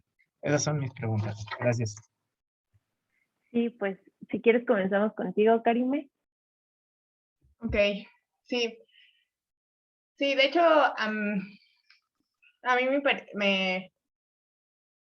a ver, voy a responder un poco dándole una vuelta, pero me interesó explorar el cine de Pasolini, a pesar de que siento que hay discursos más directos sobre un pronunciamiento marxista en las imágenes, como, bueno, no sé, el cine hecho propiamente en la URSS, por ejemplo, con Eisenstein, con Siga-Bertov, o sea, como que hay una noción más clara de lo social, o sea, de la lucha revolucionaria, pues el acorazado Potemkin y todas esas películas, pero justamente me interesó Pasolini porque digamos que no es un marxista ortodoxo, por un lado, o sea, incluso rechazado por el propio Partido Comunista, pues gay, bueno, no, sí, o sea, alguien que no creció dentro de un círculo intelectual, casi que opuesto a su familia en el sentido de que su papá era un militar, o sea, como todas esas contradicciones, incluso en su vida propia, eran como, claro, aquí hay algo que, que tiene una vivencia marxista distinta a lo que es un marxista idealmente hablando, ¿no? O sea, sí es que lo hay, pero por lo menos sí se ha llegado a esbozar que lo hay, no sé. Yo imagino, igual desde las imágenes, tengo muchas imágenes en la cabeza, pero me interesaba también porque justamente creo que en un principio toma una vía más sencilla, que es el neorrealismo, en donde sí puede hablar como más directamente y las imágenes se sostienen y es como, claro, está haciendo un cine para el pueblo, está representando al pueblo, está representando las inquietudes del pueblo, y de pronto es como de, ¿por qué le da la vuelta y se va a un cine como súper que que justamente puede que nadie entienda, pero ni siquiera desde el marxismo, es como que todos es como de, pero ¿por qué hace esto? ¿Y por qué se va a los mitos griegos? ¿Y por qué quiere hacer adaptaciones del Marqués de Sade y el de Camerón? O sea, es una contradicción, ¿no? O suena una contradicción el hecho de que se esté alejando del pueblo en ese sentido, de ese acceso a la cultura, como para ver hasta dónde lo llevan las imágenes. Sí, a mí también me genera esta contradicción y es por eso que me interesa sacar o sea, me interesa hacer la traducción que él hizo de cierta teoría o todo el imaginario que tenía hacia las imágenes y a su vez retraducirlo nuevamente atravesado por la teoría,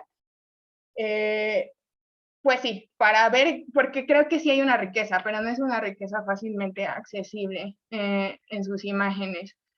Sin embargo, no por ello diría como de, creo que justo sus imágenes no se sostienen por sí mismas, tienen que ser atravesadas por la crítica, pero creo que es lo que él quería, porque él quería como quitarle esa autonomía o ese provecho que le sacaba el poder al irracionalismo de las imágenes, como al creerlas como, y que nos las devolvía como, ay, no pasa nada, son imágenes, y es como de, no, yo quiero generar una conciencia en este irracionalismo de las imágenes, ¿no? Lo cual también suena contradictorio, pero es como de, ¿cómo la voy a crear?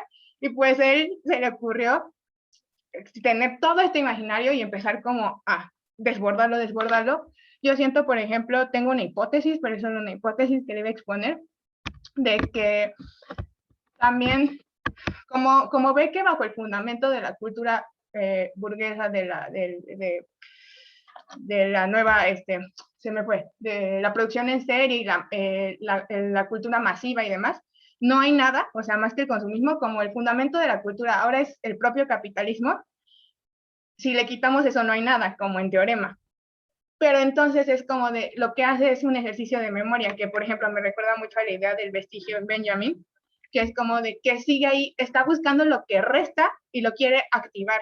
O sea, por eso siento yo que de pronto es como de, claro, voy a meter el Evangelio y el de Camerón y los mitos griegos, pero no solo para pretender como que sé mucho, sino ver qué queda, qué resto hay todavía en esas imágenes de nosotros como generadores de una identidad no propiamente capitalista.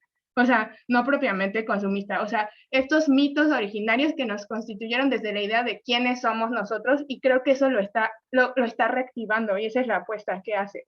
Pero sí, yo no diría que de facto pueda llegar y decir como, claro, aquí está Marx y está Benjamin, y está, o sea, no.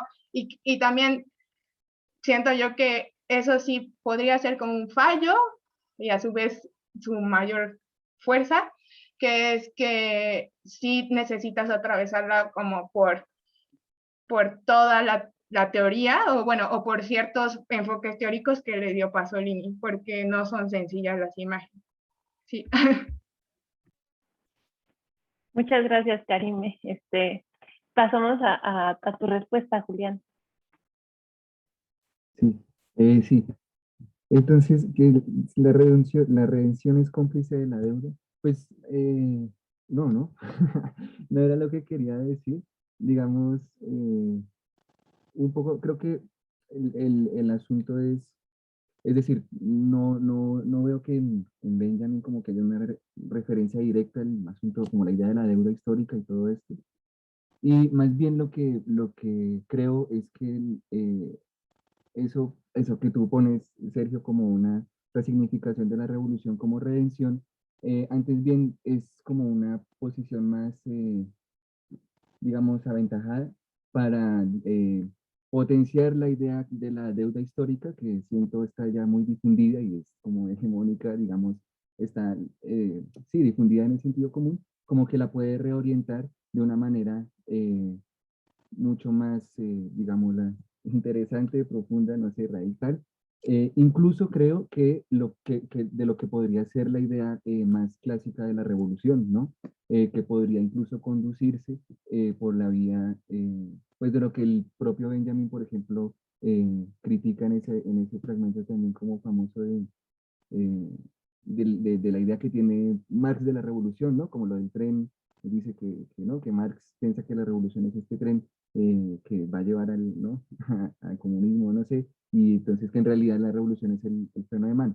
Digamos, el discurso de la revolución más ortodoxo, más clásico, así más general, podría ser más cómplice en este sentido progresista de la idea de la deuda en una forma, digamos, ya financiera, por ejemplo, la redención, ¿no? Eso era más bien que la redención pues le puede dar un giro, puede ser una parte, sí, una posición para darle un giro a esa idea que igual ya se está, digamos, moviendo. No sé si. Sí. Hay una pregunta más para ti, Julián, que nos pasaron, es de Adriana Serrano y dice, la deuda histórica de un Estado como el colombiano con los grupos excluidos, resultado de un conflicto armado de más de 60 años, se ha abordado desde lo simbólico, a partir de la memoria, el reconocimiento de la verdad, etc. Según tu planteamiento, ¿esas poblaciones vulneradas seguirían quedando en el margen de la sociedad deudora? Es decir, las políticas de la memoria no cambian las estructuras hegemónicas. ¿Cuál sería una salida posible? Y esa es la pregunta. Bueno, la salida posible. No, pues buena pregunta, ¿no? No, pues yo sí creo que pues hay un problema ahí, ¿no? Digamos, hay un conflicto muy importante. Sí creo que está más bien generalizado de hace décadas, pero en Colombia pues se vive de una manera muy álgida respecto de la memoria como de las víctimas y cómo se tramita eso, ¿no? Y creo que más bien lo que quiero señalar es que hay una forma en que, digamos, esa memoria, que aquí además siempre se pone el apellido de la memoria de las víctimas, pues por este conflicto de muchos años, eh, pues que digamos se conduzca pues simplemente a ser como un museo, ¿no? Y dejar el resto más o menos igual. Y de pronto eso viene a ser más bien esas políticas de la memoria de ser gestionadas de ese modo, viene a ser más bien cómplice de, pues eso, de dejar las cosas como están. Y quizás lo que vendría a ser eh, lo que aparecía en la ponencia, ¿no? Como de borrar las huellas y todo esto, podría ser una posición para actualizar lo que había en el pasado de esas víctimas, como un intento pues de hacer, de transformar las cosas de tal modo que no sea posible aquello que las victimizó, por ejemplo, ¿no? Pues igual yo no sé cómo se hace eso, ¿no? Y supongo que por eso hay que intentarlo una y otra vez, ¿no? Y una vez no es ninguna, era también una forma, pues decir que no hay un camino, ¿no? Como una única, como un medio puro, pues, para realizar, no sé, la prevención o qué sé yo, sino que habría que siempre intentarlo, ¿no? En las condiciones que hay. Ajá. Sí, sí, Diana, adelante. Gracias a los tres por sus exposiciones. Karime, yo no sé si solo voy a repetir un montón de lugares comunes sobre mi totalmente amateur afición por Pasolini, pero yo creo que claro, o sea, que no habría nada más radical contra la sociedad burguesa capitalista que destronar todos sus parámetros morales, narrativos y visuales. Y que por eso te decía en el chat que escuché alguna vez que Pasolini decía que la crítica tiene que ver con escandalizar, porque escandalizar como que te mueve del lugar donde estás situado, del lugar interpretativo donde estás cómodo, ¿no? Y no dejarse escandalizar es ser un moralista en el fondo, ¿no? Entonces, en el ámbito, por supuesto, en el que esto sea, ¿no? Evidentemente sexual, en fin, ¿no? Simbólico. Entonces, no, pues te digo que no sé si solo repetir un montón de lugares comunes, pero decirte que yo estaría todo contigo diciendo, claro, o sea, no le veo sentido a ser un marxista radical si no se trata nada más de acabar con el capitalismo, se trata de acabar con todo el esquema simbólico que nos ha traído la sociedad burguesa y digamos la forma de interiorización que ha hecho de un esquema, de un modelo de ser humano, ¿no?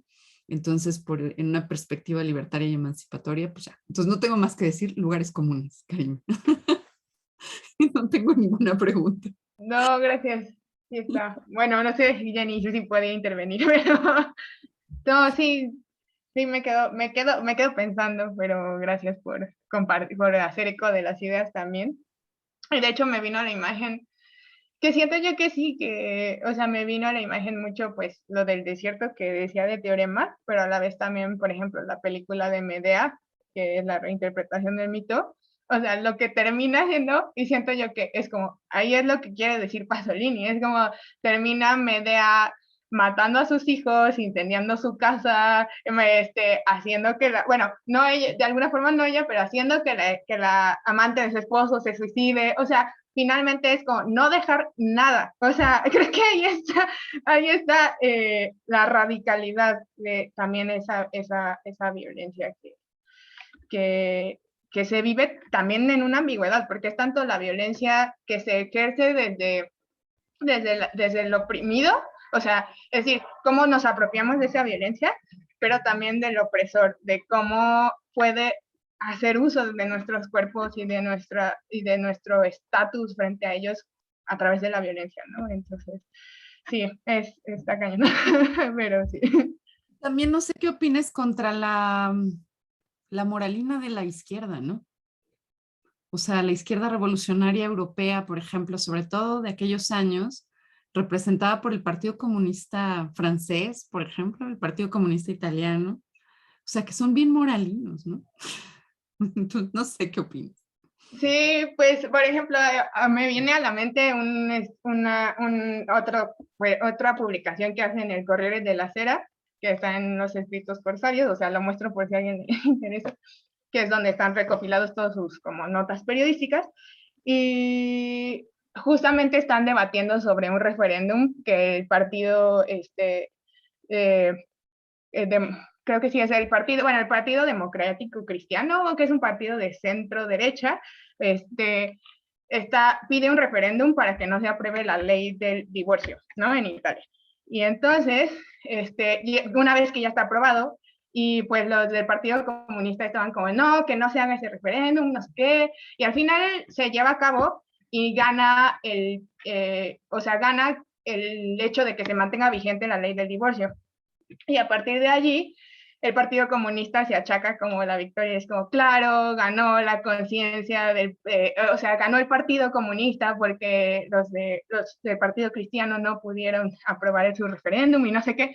Y Pasolini les tira cañón diciéndoles como, esta no es una victoria de su partido, o sea, es porque los italianos, o sea, se los da al pueblo. Es como los italianos se dieron cuenta de que no quieren como volver a pues a una sociedad fascista, ¿no? Que ya vivieron, pero es como de tan ustedes no confiaban y no se dan cuenta del contexto histórico que tiene presente, que todo el tiempo estuvieron como luchando para que no se aprobara el referéndum, en vez de que se exhibiera pues, de que se exhibiera ese momento histórico propiamente del pueblo, ¿no? De dónde estaba parado el pueblo italiano en ese momento. Entonces, como que sí, les tira a todos y pues o sea, igual, o sea, unos lo odian por radical y además por ser homosexual y demás, y otros que porque es un protoconservador, y entonces es como una figura muy paradigmática. Bueno, sí, pues es un caso muy extremo, y al final creo yo que también una representación de las más fuertes en su obra, que más bien es su vida, es su propia muerte, ¿no? O sea, la forma en la que lo asesina. Entonces, sí.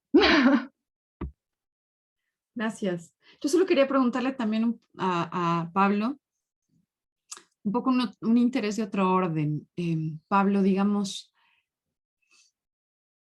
¿cómo explicar, te lo pregunto, digamos, sí, cómo podrías decirnos tú qué potencial le ves a hacer de alguna manera esto que, no sé, siento que es como una suerte de análisis del discurso, ¿no? O sea, que entrar a estudiar, entrar a tratar de comprender estas narrativas de algún modo, ¿no? En las que hay una suerte de parámetros ideológicos, por ponerlo en términos muy clásicos, desde los cuales se interpreta la conflictividad social o la sociedad en ciertos grupos muy particulares del mundo contemporáneo. ¿Cuál es el potencial que tú ves en tú meterte a hacer un estudio de estas narrativas? O sea, a tratar de desde adentro desenmarañar qué es lo que están diciendo y lo que están, y las herramientas o las presuntas herramientas con las que están interpretando el mundo, ¿no? Gracias. Yo creo que el interés número uno es porque el vocabulario de las guerras culturales en particular ha tenido tanta acogida en los últimos 5 o 6 años más o menos en Latinoamérica. En México apenas está en pañales, pero con la llegada de López Obrador, pues lo tenemos casi todos los días presente en el discurso, ¿no? La guerra cultural entre los progresistas y conservadores, etcétera, etcétera, ¿no? Sin embargo, mi interés va más allá del simple hecho de que esté en boga, sino que yo creo que estamos en un momento de redefinición de la idea de cultura que asumimos generalmente. Mientras que hace unos años, había una idea de cultura que se ligaba más como a lo tradicional o a lo que era de contestación o de, ¿cómo se dice? De resistencia frente a embates civilizatorios, digamos. En la actualidad tenemos está creciendo una forma de idea de cultura que piensa en esos términos de valores identitarios. Sin embargo, yo creo que esa idea está básicamente llegando a su fin. Yo creo que una de las cuestiones interesantes que mostró la victoria de Trump y la forma en que reaccionó el establishment intelectual a nivel internacional respecto al surgimiento de los nuevos fascismos o las nuevas derechas, es que hay una cierta rechazo a esta idea que tuvo su apogeo hace unos años y que ahora ya está como en decadencia.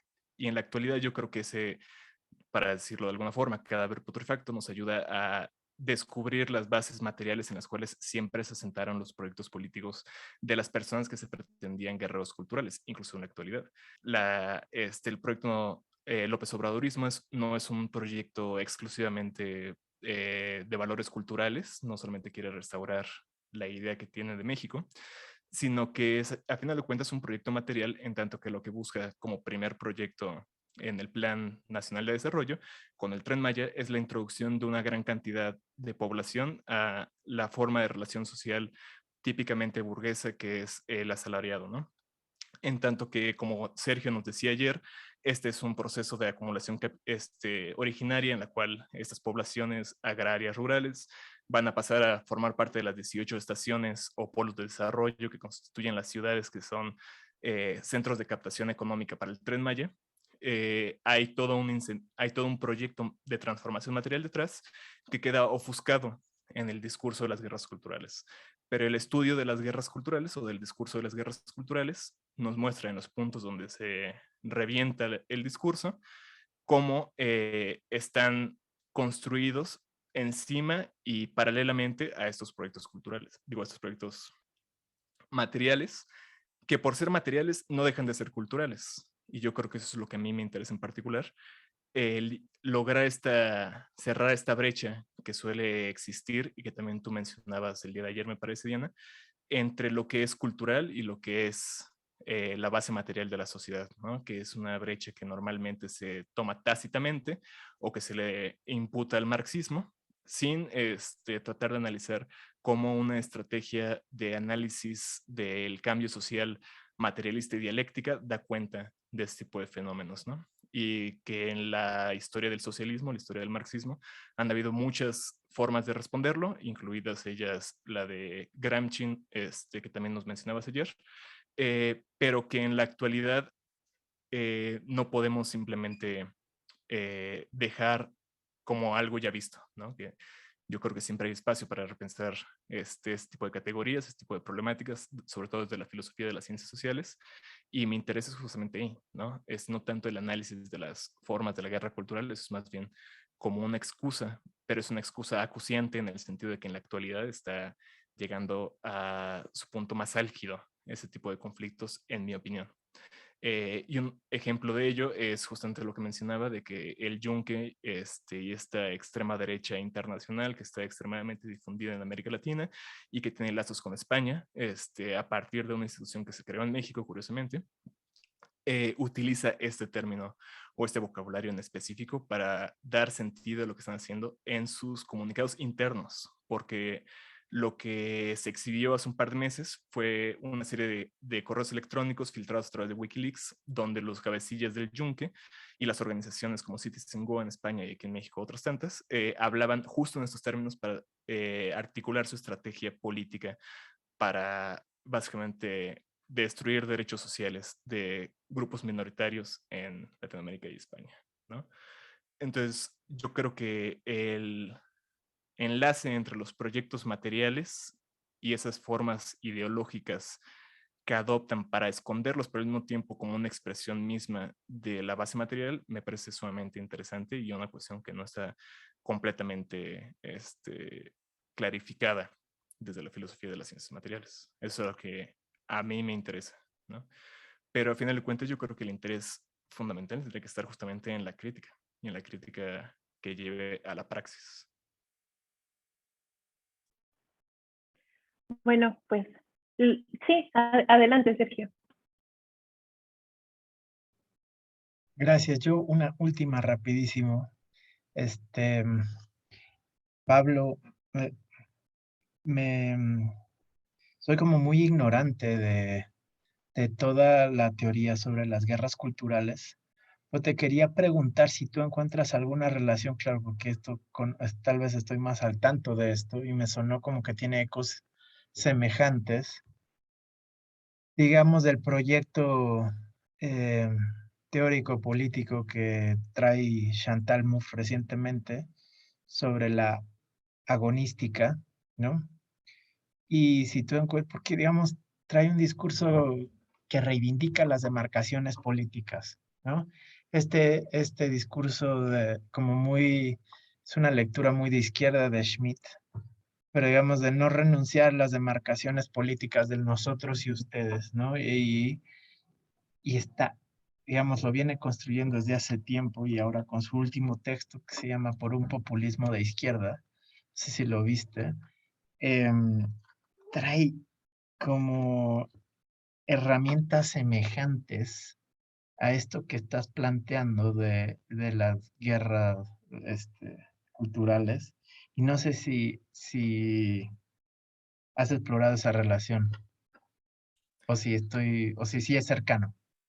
Yo creo en principio que sí es cercano porque muchos de estas personas como Nagel, de la que hablé, están en diálogo con gente como Mouffe, ¿no? Yo no he leído a Chantal Mouffe directamente. Yo sé de sus teorías a partir de lo que otros compañeros han sido amables en decirme. Pero yo creo que sí es posible una reivindicación de las demarcaciones políticas en el sentido de que eso nos permite la articulación de proyectos políticos particulares y sobre todo proyectos políticos radicales de transformación social. Pero yo creo que las demarcaciones políticas no serían necesariamente lo mismo a lo que la teoría de guerra cultural se refiere como polos culturales, ¿no? Yo creo que habríamos que analizar las diferencias específicas que hay entre ambas antes de que yo ofreciera una decantación por la teoría de Mouffe, ¿no? Y además conocer la teoría de Mouffe. Pero en principio yo creo que sí vería valor en este tipo de demarcaciones, en tanto que los proyectos políticos necesariamente marcan impases entre sujetos distintos, ¿no? Que yo diga, mi lucha es por la reivindicación de ciertas ¿cómo se llama?, banderas de la clase obrera, va a ser imposible, por ejemplo, que alguien que está en contra de la reivindicación de ciertas banderas del interés de clase antagónico de la burguesía entre en relación conmigo, ¿no? A pesar de que se pueden hacer alianzas subrepticias y cosas así en la coyuntura. Pero en principio yo creo que tal vez estarían hablando de cosas distintas.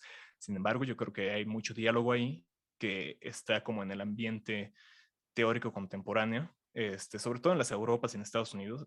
Realmente la teoría de las guerras culturales, no te culpo por no conocerla, es una cuestión súper gringa y es una cuestión que aquí en México no tiene mucha difusión, pero que yo me puse a estudiar justamente cuando empezaron a surgir estos fenómenos como el de Trump, el de López Obrador al llegar al poder y cosas así, porque empezó a parecer que esa guerra cultural tenía algo que ver muy interesante en el tipo de reorganizaciones económicas que estaban sucediendo y que siguen sucediendo, ¿no? Entonces yo creo que es posible y habríamos que, yo creo que me lo voy a llevar de tarea para la casa, para la MUF, porque ya muchos me han dicho. Sí, bueno, pues Yo también. creo que con esto finalizamos esta mesa. Pues, agradezco también a Diana, a Sergio por la invitación y las ponencias de Karime, Julián y Pablo, muy interesantes. Creo que ya todos tenemos bastante tarea y los invito a que se queden a la mesa de las 6, a quienes nos están viendo por Facebook todavía. Mañana hay otras ponencias y pues aquí seguimos. Muchas gracias. Gracias. Gracias a todos, saludos.